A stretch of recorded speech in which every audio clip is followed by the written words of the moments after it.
Welcome to the Man Cave Podcast with Dan Casper.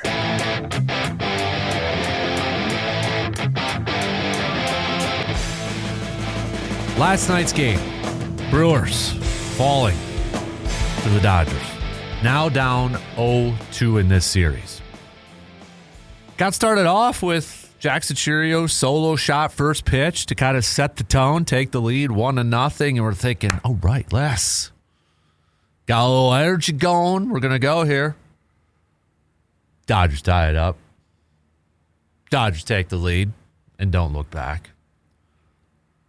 And then after that home run, how many hits for the Brewers? Two. That's it. Terang and Frelick, singles. That's it. Nothing else. One walk from Ortiz. That is it. Where is this offense? Where has it been for these playoff games, for these last couple playoff games? You want a telling stat here about this Brewers team? From Kurt Hogg. The Brewers have one at bat with a runner in scoring position this series. One at bat with a runner in scoring position. That's it. You go back to the last three games, which is that Cubs final game. 4 over their last 3 games combined. Not only are they not getting on, they're not getting in. When they do get on, they're not even in run scoring position.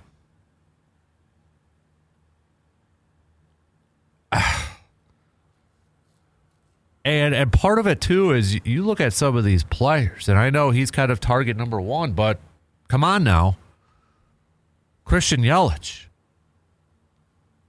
He acknowledged after the game he's got to be better. He's got to do better. But you look at some of the numbers going back throughout his postseason, and you're kind of left scratching your head with Christian Yelich. I mean, it's not great numbers throughout his postseason. Going back to the last RBI.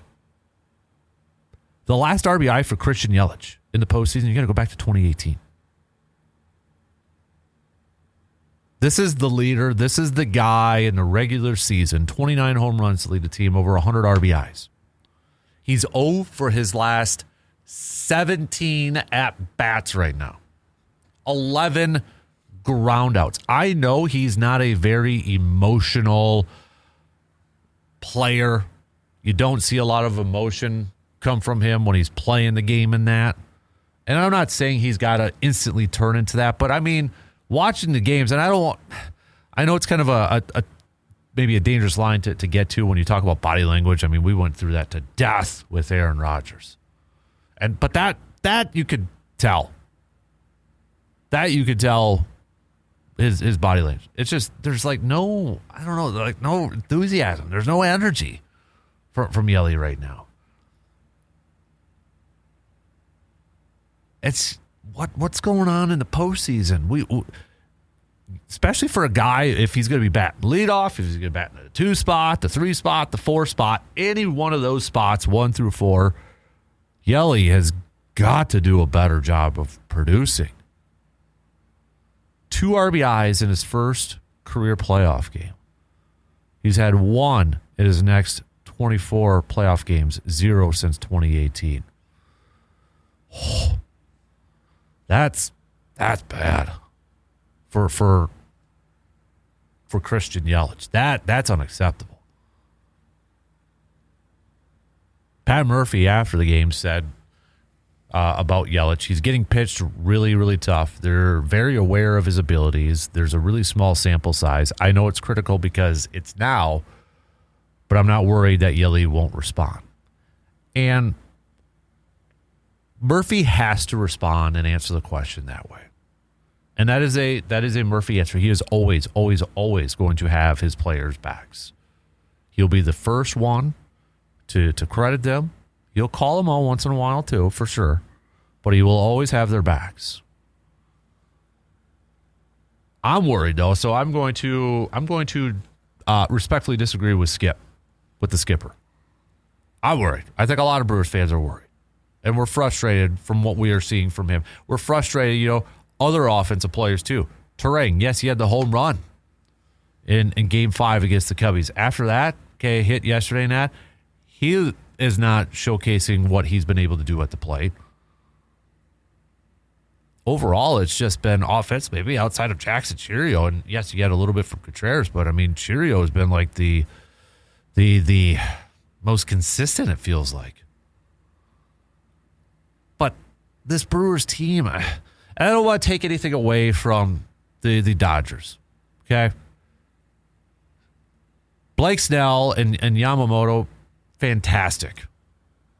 I mean, they came into this series, and their 2 starts, they have been spectacular.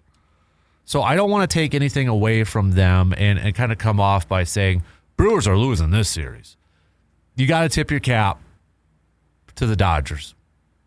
They're doing what they're doing. They're doing what they're supposed to be doing.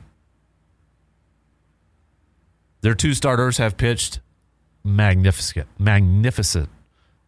Everybody and their grandmother knew the best way to beat the Dodgers is to try to get to their bullpen. And the Dodgers know that too. Okay, let's not be foolish. They know that too. So they have stepped up. Their starters have really, really stepped up and said, we're not going to allow that to happen. And they, again, Snell, Yamamoto, fantastic. And they've got these hitters fooled right now. There was this stat during the game yesterday, or this little nugget from Jack Stern, who covers the Brewers, and we've had him on the program before. But through 4 innings of that game yesterday, the Brewers had a 52% chase rate against Yamamoto without chasing a single 4-seamer out of the zone. What does that mean? As Jack said, whatever the Brewers think he's going to give them, or whatever the Brewers think they're seeing out of his hand, they're wrong. Brewers were guessing wrong. Brewers were thinking wrong. That's a credit to those pitchers, but also, I mean, Brewers hitters got to be better at that point. It just feels like it feels like, are the Brewers playing as a team right now? I mean, there's been times they've had chances, and the Brewers were a team that did this all season long, capitalizing on mistakes, capitalizing on errors from other teams. The Dodgers have had those. There's been some throwing errors. There's been some plays where it's like, oh boy. And the Brewers were a team all season long that capitalized on that. And they haven't. They haven't done that in this series. And it just feels like, are we back to play, are these guys not playing as a cohesive unit, not playing as a team? I mean, this is supposed to be a team. This is what we were talking about all season long. What makes them special? They're playing some small ball. They're playing great team baseball. They didn't have a single position player in the All-Star game. It was a collective effort, and it just, I don't know. It feels like it's very singular right now. It's not over. Dodgers still got to win 2 more. But let's not kid ourselves. The hill has just gotten steeper. Brewers got to win 4 of their last 5, or the next 5. And they got to start it off by going on the road to the Dodgers. Yes, one of the best road record in Major League Baseball, the Brewers. But if they're not going to hit, and they're not going to even have runners in scoring position, it's not hard to say they're not going to win ball games. Especially you got a team that you look at their starters and they rely on that bullpen a lot. And a lot of those guys have been used quite a bit. This off day is coming at a good time for some of those bullpen guys. But I want to see a little bit more enthusiasm. I want to see a little bit more energy.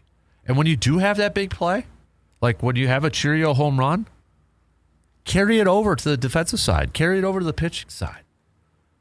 You get a big play on defense like you did the other night with that double play, carry it over to the offensive side. They haven't been doing that. It's just not consistent. We talk about momentum, using that momentum, and they haven't.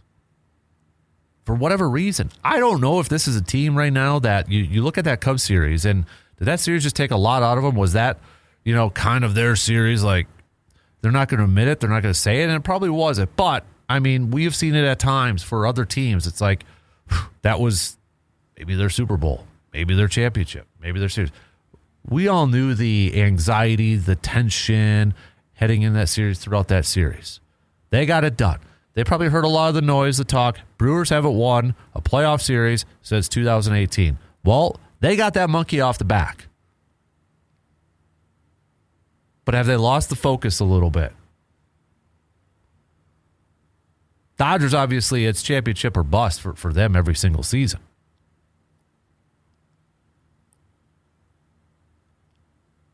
But it sure looks like a Brewers team right now that coming off that emotional, intense series against the Cubs, they've lost a little juice. They've lost a little focus. Can they find it in time to get back into this series? Can they find it? I don't know. But I'm looking at these leaders, these players. They got to rise to the challenge now. They've been counted out how many times this year? They've been doubted how many times this year? They're going to be doubted again, and rightfully so. Can they now use that as motivation to get back into this series? Are they going to be able to do that? That's the question at hand. And we're not going to know until we get to those games, but they got to find something. They got to find something to kick this thing into gear. They can do it. It's just that climb, that hill, a lot more steeper now. This article from Jeff Passan, I know it's a couple days old now and such, but it kind of developed into a topic here. And essentially the gist of it all is he makes the case or the note that this NLCS could potentially be brought up in the very near future for a collective bargaining agreement. You've got the Dodgers with the high payroll. If they win, you could hear more owners or people say, let's get a salary cap. Here's another example of a team essentially buying a championship or buying to go to a championship. If the Brewers win, well, then you're going to have those people saying it doesn't matter how much money you spend. It's about, just play on the field and function and et cetera, et cetera, et cetera. As Jeff notes in his piece too, it's probably somewhere in the middle, but that's not going to be the negotiating tactic from either side of this thing. So just kind of a fun question, since we like to say, would you sacrifice 20 years of Packers stinkiness for a World Series, or would you sacrifice 10 years of bad Brewers play for one World Series? A lot of Brewers fans want a salary cap. Would you sacrifice, if we could go back and pretend that this series hasn't started, would you sacrifice this series in order to get a hard salary cap in Major League Baseball? Would Brewers fans be okay being the sacrificial lamb in this case? Now, we've talked about it off and on before. I still struggle to see it, but Luc's with us here this morning too, and you and I have talked about this topic many, many times. I still struggle to see a hard salary cap, but I think you and I both really enjoy reading Jeff Passan's work. He's my go-to baseball guy. If we had to rank him, he's probably my number one. A lot of good ones, Buster, et cetera, Ken Rose, et cetera. Jeff Passan's my number one if I had to.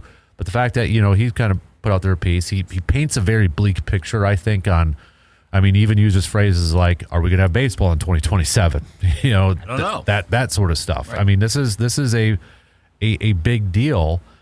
I don't think this series alone is going to dictate it one way or the other, but it's definitely probably going to be a conversation point, I would imagine. But I just don't know how much of this can change with the result of this. I don't know how much, and he makes the point, how much can one individual playoff series be the fulcrum that changes baseball fundamentally for decades? It could. I think it's because this zeroes in on the difference. The smallest, as he points out for now, till Vegas officially takes over the A's. The smallest market versus, well, number 2, but the biggest spender. So it's not a perfect dichotomy, but it's about as close as you're realistically going to get. Right. And how much, like, a lot of this is PR too. Like you can scoreboard this if the Brewers come back, go, see, just like you were saying, like It doesn't matter how much money is spent. On the other hand, Dodgers, if they keep doing what they're doing, I guess the Brewers kind of already are setting themselves up for being a sacrificial lamb because they have been completely dominated in this series thus far. And so maybe that's proving the point already. But if it's the Dodgers, then go, well, see, back-to-back of the big money spenders, and the Dodgers were the trigger for this, at least more of a public concern. I'm not sure how. Well, it seems like some of this was more even in baseball circles after what the Dodgers did this past offseason, and some of the owners are going, whoa, what's happening here? The whole deferred, the Ohtani one was probably the big one. Yeah. And the Tanner Scott signing was kind of that, again, that like, wait, what are you doing here? How much has Tanner Scott been a fact now? Okay, that I really shouldn't say that because starting pitchers have taken care of themselves in this series. Tanner Scott could be an active player right now, and it wouldn't matter because of what Yamamoto and Snell have done in this series. But that thought, what Passan was talking about, had already crossed my mind going back like a week ago. And if you've listened to the show for years, you know I tend to go a little more big picture with stuff, maybe even to the detriment of like this season. But I had also been thinking, like, is it better for the Brewers long term, not just us as fans wanting a salary cap, if you want a salary cap, and I think most do, but is it better for the Brewers to lose this year because that will give them a better shot of winning in multiple years? You have to take advantage of what you have right now. Like like the Brewers obviously should not throw this. Right. And if you get that one championship right now, look, one championship can last you decades. As I'm going to go to my hardest core fandom. As a Twins fan, I know realistically they're not going to compete for the next few years. It sure looks that way. Maybe they'll surprise us. But I can still hold on to 87 and 91. That's a long time ago.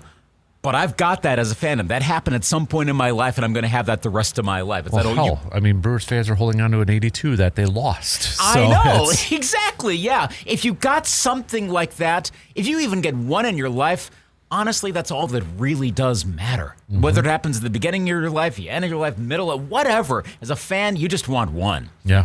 So if the Brewers ended up winning this one, whatever. If you never won another one, another salary cap never happened, and the Brewers somehow turned into the Colorado Rockies right now, to use the worst example, would that be the worst thing in the world? Because you'd still have that one actual championship. On the other hand, if you don't win it this year, could you come back next? Wait, probably. The Brewers and the Rays are the exception to the rule. Right. They show that if you have enough ingenuity, you can find ways around the structure. But would you throw Cleveland in there a little bit too? To a degree, yeah. We'll see how. I mean, they're showing how they can do post Francona. I wondered how much of that was Terry Francona. Well, they're showing a good amount of that. Whereas other smaller to mid market teams, I should say, because I'm about to throw in a mid market team, Pittsburgh, Colorado. I mean, Denver's not that small of a market, but they're kind of incompetent. Minnesota, another example of teams that they can't figure it out. But Tampa Bay's done it, Milwaukee's done it, but it also depends on how long your front office structure is in place. If Mark Atanasio sells the Brewers, do we trust that they're still going to find front office people, managers? Like if Matt Arnold and Pat Murphy stepped aside right now, I think the managerial side, we feel fairly confident in Ricky Weeks.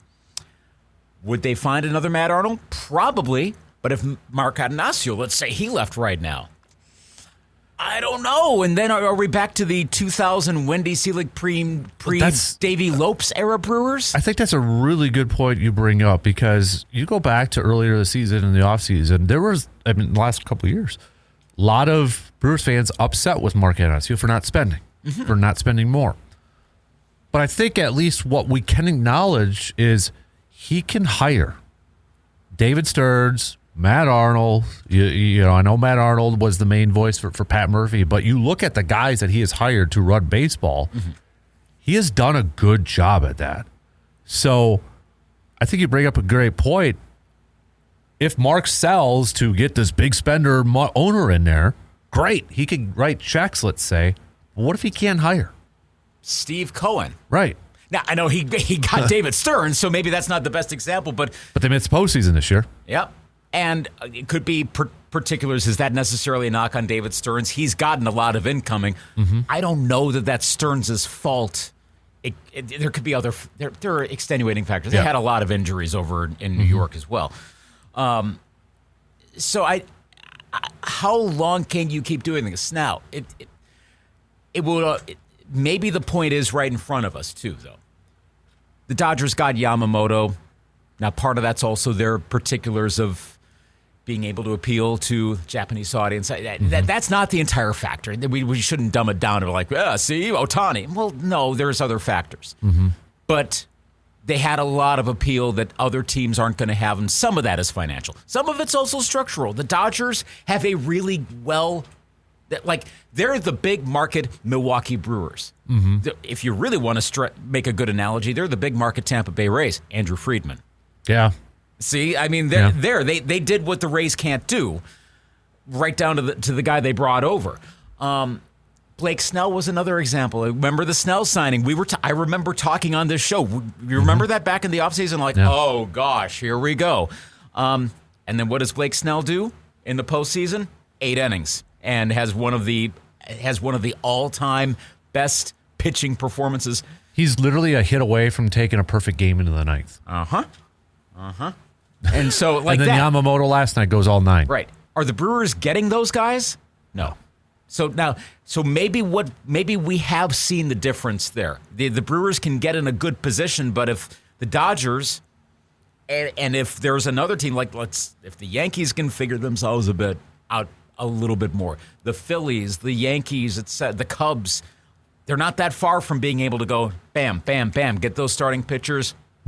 Now, what's Milwaukee going to do about that? Freddie Peralta had a decent night. Wasn't enough.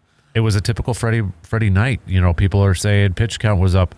That's Freddie, though. That's been Freddie for a while. Yeah. So, I mean, that's what you have to. That's what you get with him. Right. And so now we're going to start talking openers at a certain point. Okay, that the Dodgers will do openers too. Yeah. But the Brewers need that a bit more.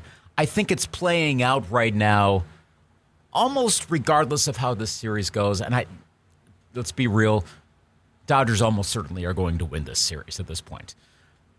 But it's not over, obviously. But already, based on how this has gone, and the Passan article came out, of course, before Game 2. I mean, I read it yesterday afternoon. I think this lays out why you probably do need that salary cap. If there is a hard cap, I mean, maybe Snell and Yamamoto make their way to the Dodgers, but there are a lot of other players. They don't have the depth necessarily. That, I mean, would they have been able to get as far along? Would they have the resources, et cetera, et cetera? Maybe they slip down just enough. The Padres win the division, and then you see where this evens it all out a little bit more. So I think for the good of the Brewers to be able to regularly compete, I kind of think big picture, if they aren't obviously going to win this series, and then I think they would have had, I mean, I don't want to write the obit already, but I think they could beat Toronto. I think they could beat Seattle, and realistically, the Mariners are probably going to win their series as well. But short of that, yeah, I think it's a bigger picture thing. If you want the Brewers to keep competing, And if you're a fan of a smaller market team that doesn't want to spend, you kind of need the Dodgers to win this to be like, yep, it happened again. What are we going to do about it? Now, that may make no difference at all. The union may go, screw that, we're sticking to our position. And then they've usually had success. So I don't know that anything would change. Right. There's, again, the difference between public relations, media things, what fans care about, what the media is going to talk about, what we are talking about, and what is the actual union, what is the actual front offices and owners going to say. It's like what we say about how much does it really matter with Lombardi Avenue and over in Lambeau Field. We can argue all day long about the Packers.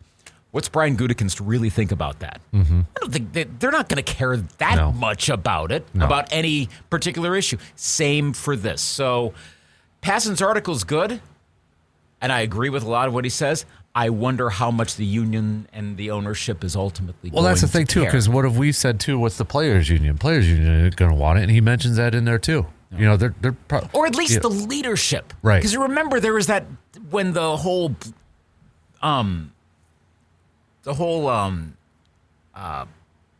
Phillies incident, Rob Manfred.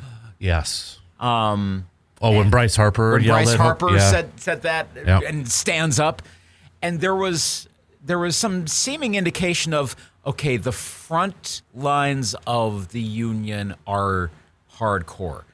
You go further down, and it's not entirely clear that they fully agree. There are hints of that. I don't know if that ultimately plays out in a full-blown work stoppage, but I don't know that it's going to be that black and white.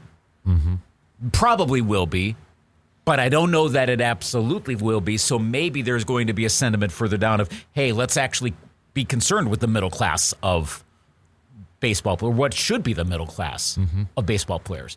So, the top of the union will be absolutist, but maybe there's a break at some point. Right. And, I don't want to get into the weeds too much, too, either, but it's like, okay, well, how do you grandfather contracts in all of a sudden if they have a salary cap, or how do you figure this? Because you can't take away money from somebody to fit.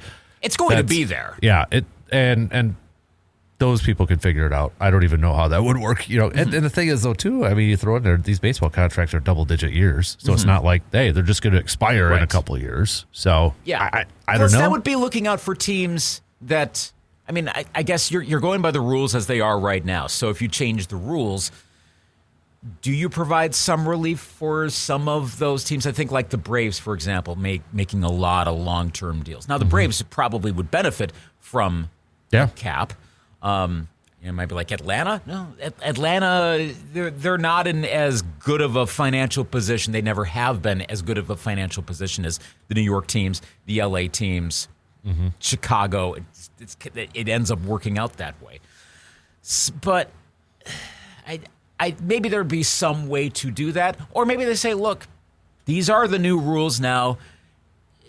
Maybe you should have seen that coming. I mean, I guess if you really are trying to play this long term, if you're a team, you don't sign a player to that long term of a deal and think, well, maybe you kind of have to play the game of let's anticipate getting a salary cap. I guess I think you probably end up having to take the simplest approach of here is the new rule.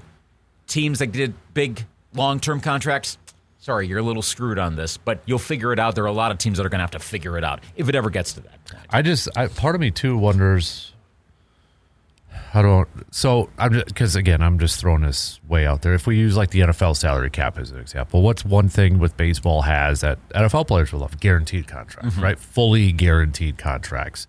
Is that a middle ground for this where you have a higher salary cap maybe, but okay, we're not going to have fully guaranteed contracts? Where then you get into the whole NFL sort of thing where, okay, do you divide the signing bonus and, the cap hits per year and such like that? Here comes the Andrew Brandt annual explainer of cap versus cash. Right, exactly. Like, is that the middle ground between? I don't know. I wouldn't be surprised if we end up having a really complex solution out of all of this. Whatever ends up happening. Oh, gosh, another NBA birds rights and all this crap. Yeah, second aprons and stuff like that where realistically, that's probably what's going to have to happen. And again, this is where, again, to use a cliche, it's way above my pay grade, any of our pay grades to figure this out. But I think the only way you can get to something approaching an actual salary cap, not the pseudo softish one that came out of, as Passan references, out of the Yankees' dominance of the late 90s. Ironically, Yankees also, I know they were the big spenders, but I'm kind of extrapolating from this article. If you remember the Yankees, they didn't bring in a ton of free agents initially. They did start to sign a lot. They could afford to do that. But a lot of it was homegrown talent.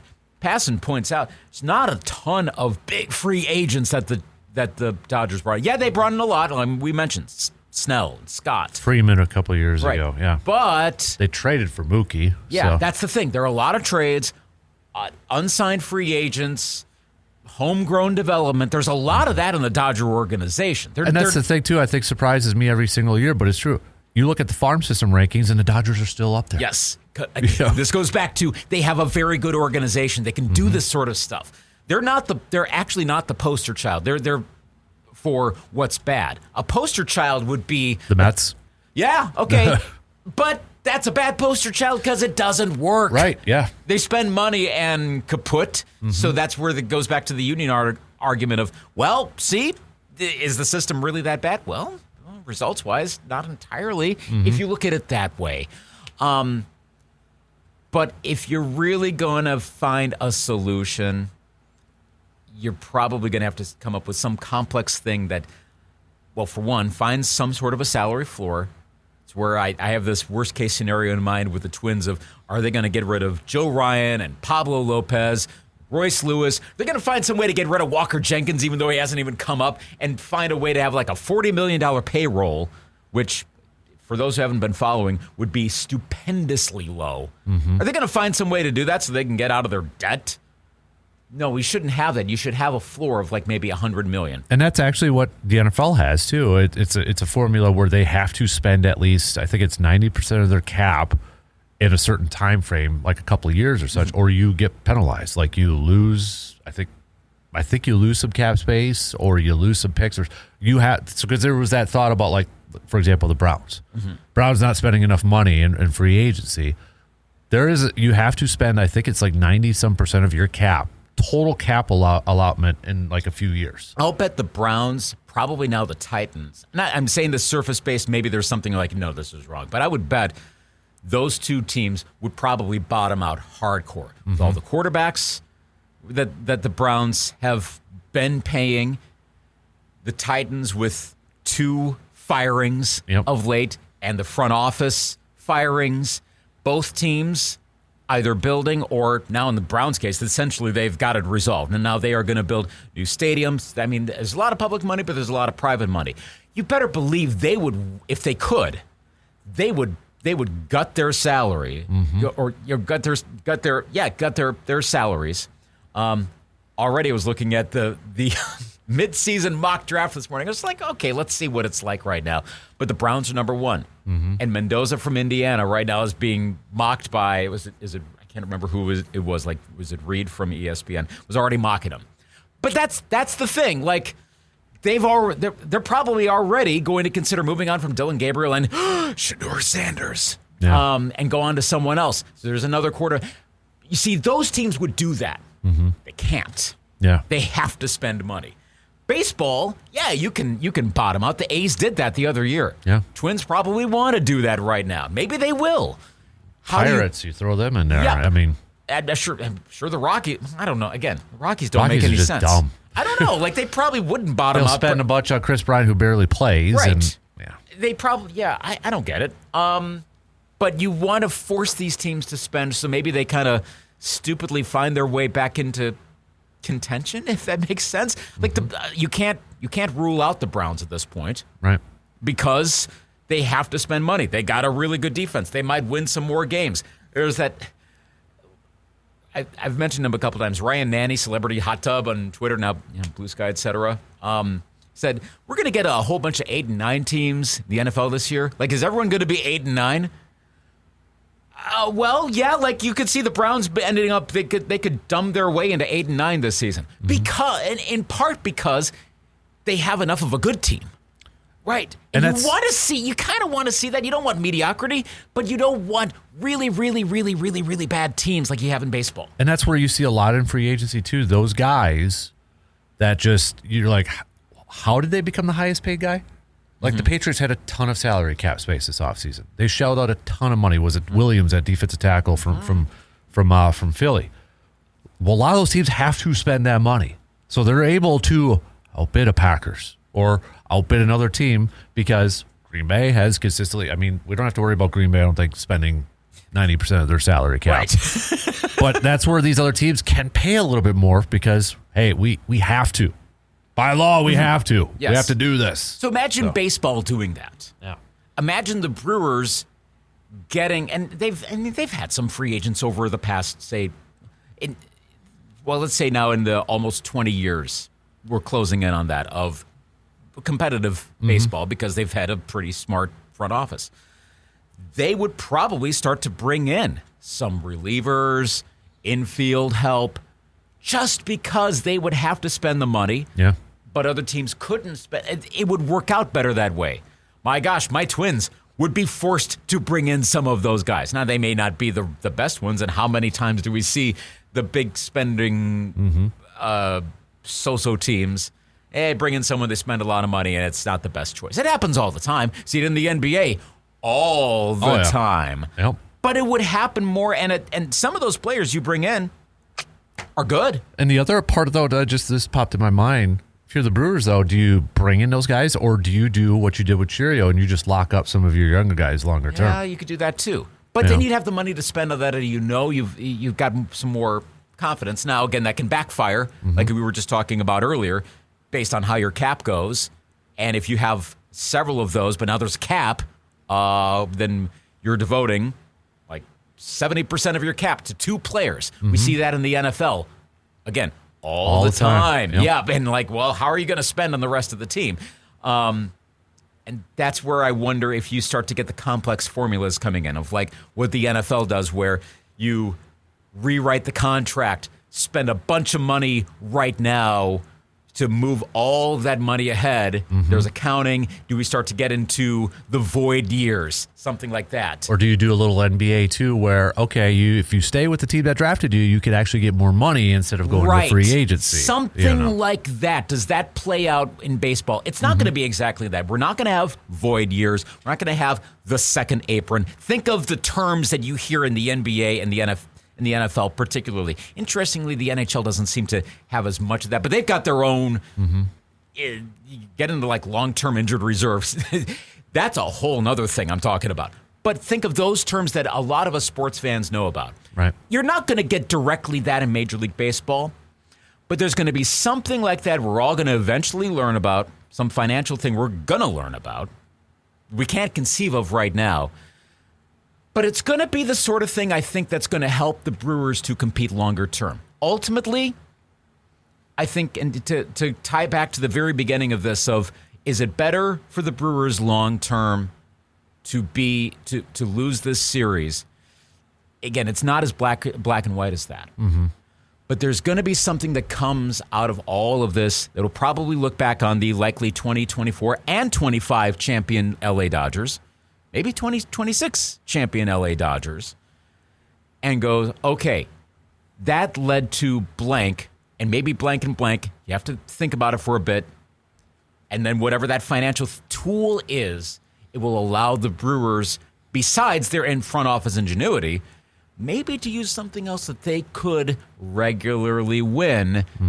Use the NBA as a good example, where the Spurs, the Thunder, can regularly compete. Yep. They can be regular winners. Right. Good convo. Thanks for stopping in, man. Yeah, you're welcome. All right. We went a little long. Go but that's salary okay. caps. Yeah, I guess that's what we're rooting for now. Yeah, Awesome. right. All right.